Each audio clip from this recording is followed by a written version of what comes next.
Dans son article How do you know the Earth is round, publié en décembre 1946, George Orwell, le célèbre écrivain d'un de mes romans préférés 1984, pose une question inattendue. Comment savons-nous que la Terre est ronde? Il s'appuie lui-même sur une réflexion de Bernard Shaw qui avançait qu'il y a aujourd'hui plus de personnes crédules et superstitieuses qu'il y en avait au Moyen-Âge. Pour soutenir ça, Bernard Shaw prenait en exemple la croyance populaire et indiscutée que la Terre est sphérique. Shaw avance qu'une personne moyenne ne peut pas avancer une seule preuve de cette théorie et qu'elle se contente de la croire sans jamais l'avoir questionnée. J'ajoute personnellement à ça que si quelqu'un se met à questionner publiquement une vérité acceptée, il sera souvent moqué et ridiculisé. Donc sommes-nous vraiment plus crédules et superstitieux aujourd'hui qu'au Moyen-Âge? En janvier 2016, le rappeur B.O.B poste sur SoundCloud sa nouvelle chanson, Flatline. Dans cette chanson, B.O.B s'adresse en partie à Neil deGrasse Tyson pour défendre sa croyance que la Terre est plate. La chose qui m'a immédiatement intéressé, c'est qu'un adulte était prêt en 2016 à défendre une idée reconnue comme fausse depuis des centaines, voire des milliers d'années. Donc je sais que le rappeur B.O.B n'a certainement pas son diplôme d'astrophysique, mais bon, moi non plus finalement, et donc j'ai voulu vraiment voir quel genre d'argument pouvait encore convaincre des gens à notre époque que la Terre est plate. J'ai donc commencé mes recherches en regardant un des nombreux débats sur le sujet, parce que oui, contrairement à ce qu'on peut croire, il existe aujourd'hui un certain nombre de personnes qui pensent que la Terre est plate. Vous pouvez taper Flat Earth Debate sur YouTube pour vous en rendre compte.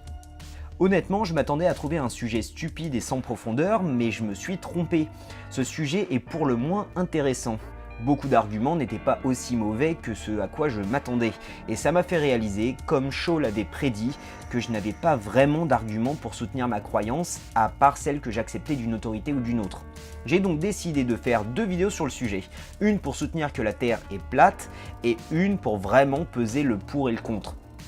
Donc le but de cette première vidéo sera de vous montrer comment des informations vraies peuvent être manipulées pour donner de fausses impressions.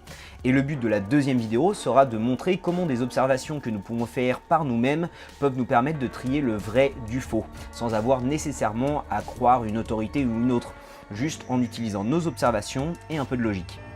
Pour vouloir regarder une vidéo sur les raisons pour lesquelles la Terre est sphérique, il faut d'abord douter qu'elle l'est. La vidéo que vous êtes en train de visionner est donc faite pour vous mettre le doute, gardez bien ça en tête. Mais même si cette vidéo est faite pour vous mettre le doute, toutes les informations que je vais vous présenter ici sont vraies. Elles sont juste présentées de façon à soutenir l'hypothèse bizarre que la Terre est plate. Encore une fois, les sources sont dans la description. La vidéo que vous êtes en train de visionner utilise des techniques de propagande, je ne peux pas souligner ça assez. Les informations sont vraies, mais manipulées. Pour ceux que cette vidéo perturbe un peu, je vais faire une vidéo supplémentaire que je posterai dès demain. Donc ça vous donnera un petit peu le temps de réfléchir à la chose par vous-même.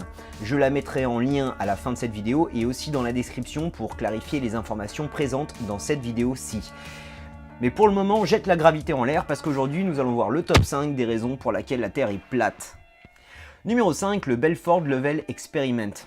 Le mouvement moderne pour la Terre plate a commencé avec Samuel Brayley Rowbotham. Samuel souhaita vérifier et confirmer les mesures de la courbure de la Terre. Il s'est donc rendu au canal de Belfort qui a la particularité d'être une ligne droite sur 9,7 km de longueur. Avec un bateau et une longue vue, il a donc voulu observer le bateau disparaître derrière la courbe terrestre. Il s'est donc placé au bout du canal, à 20 cm au-dessus du niveau de l'eau, avec sa longue vue. Il a ensuite placé un petit drapeau à un peu moins d'1 mètre sur le mât du bateau. Allez vas-y, rame Marcel, il a demandé à son pote dans le bateau de ramer jusqu'à l'autre bout du canal. Et là, bizarrement, Samuel a reporté pouvoir observer le bateau tout entier, tout le long du canal. Alors que normalement, le haut du mât aurait dû être plus de 3 mètres sous l'horizon. Le bateau n'a jamais disparu derrière la courbure.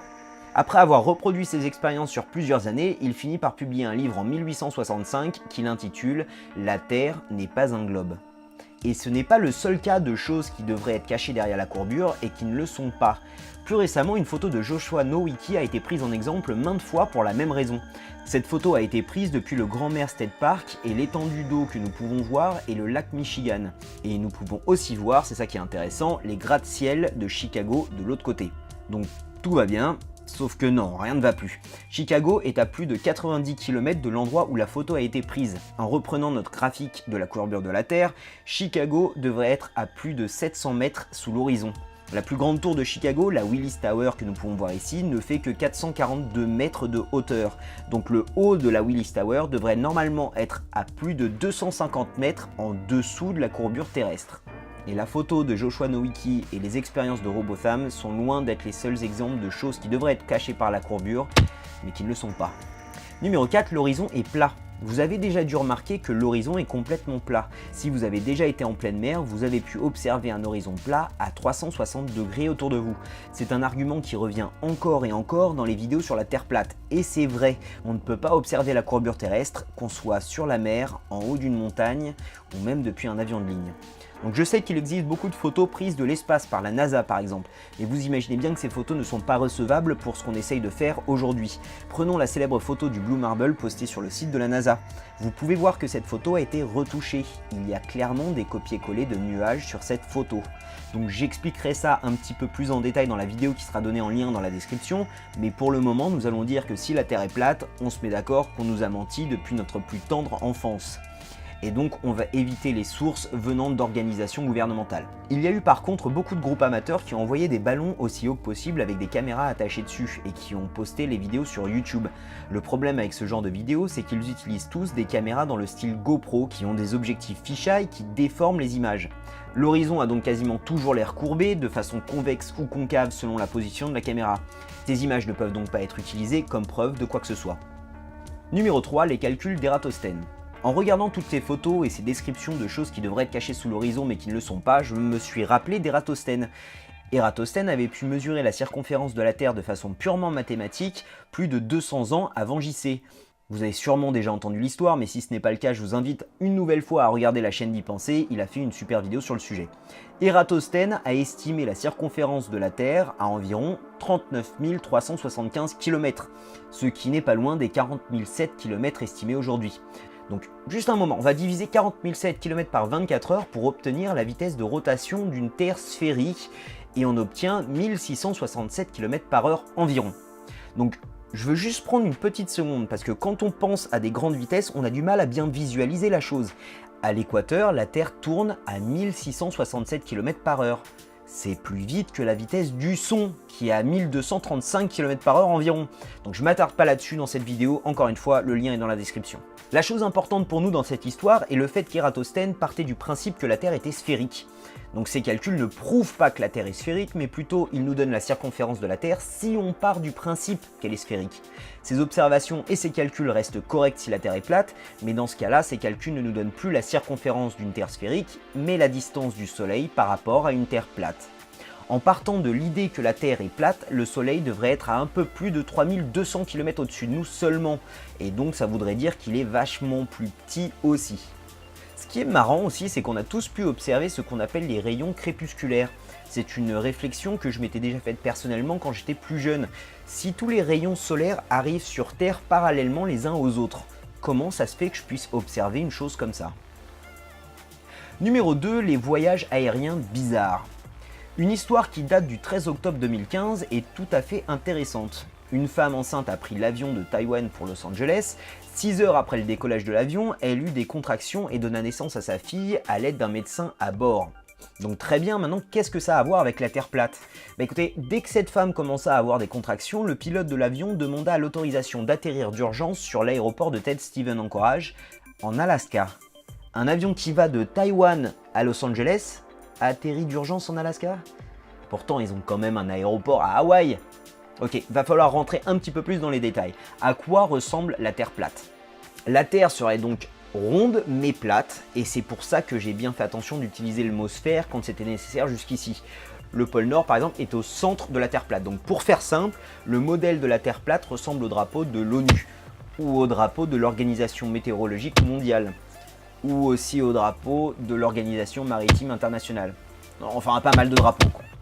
Je vous passe les détails techniques du mouvement du Soleil et de la Lune, qui expliquent pas mal de phénomènes comme les fuseaux horaires et autres, et je vais juste vous montrer à quoi ressemble le trajet de l'avion Taïwan-Los Angeles sur une Terre plate.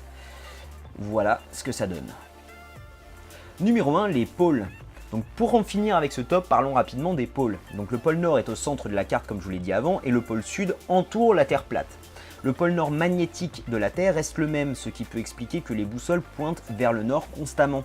Que ce soit dans un modèle de la Terre sphérique ou dans le modèle de la Terre plate, ça reste la même chose. Un bateau peut donc faire le tour de la Terre grâce à une boussole et reviendra bien au même point.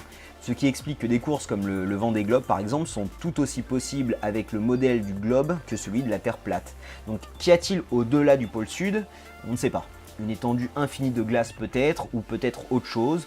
Bon, on ne sait pas. Qu'y a-t-il en dessous de la Terre plate? On ne sait pas non plus. Ce n'est pas forcément grave, ce n'est pas parce que nous ne comprenons pas la totalité d'une idée qu'elle est forcément fausse.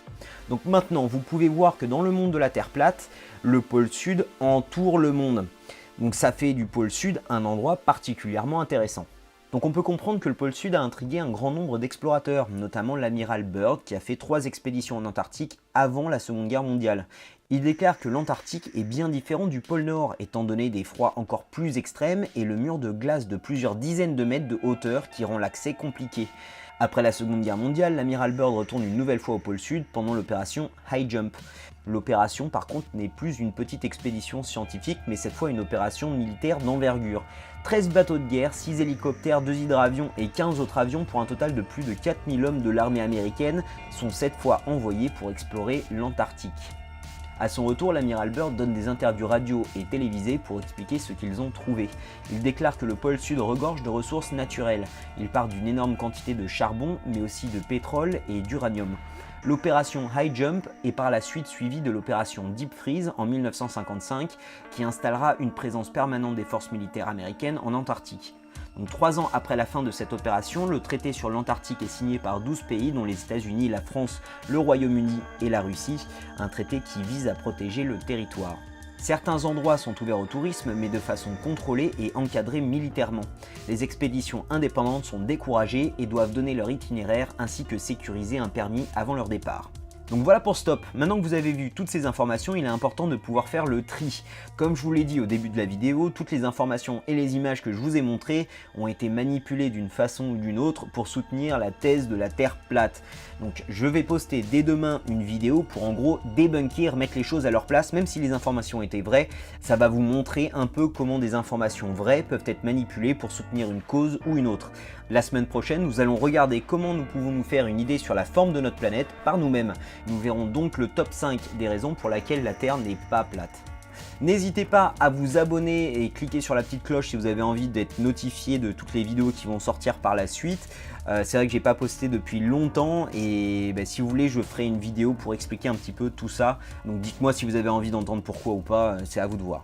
Je veux vraiment remercier tous ceux qui m'aident sur Tipeee, ça m'aide énormément et si vous voulez faire la même chose, vous pourrez trouver un lien dans la description. Donc voilà, je vous remercie encore une fois d'avoir regardé cette vidéo jusqu'à la fin et je vous dis à demain pour la vidéo de débunkage et à samedi prochain pour la nouvelle vidéo, donc la vidéo de le contre-argument, la contre-thèse. Allez, salut!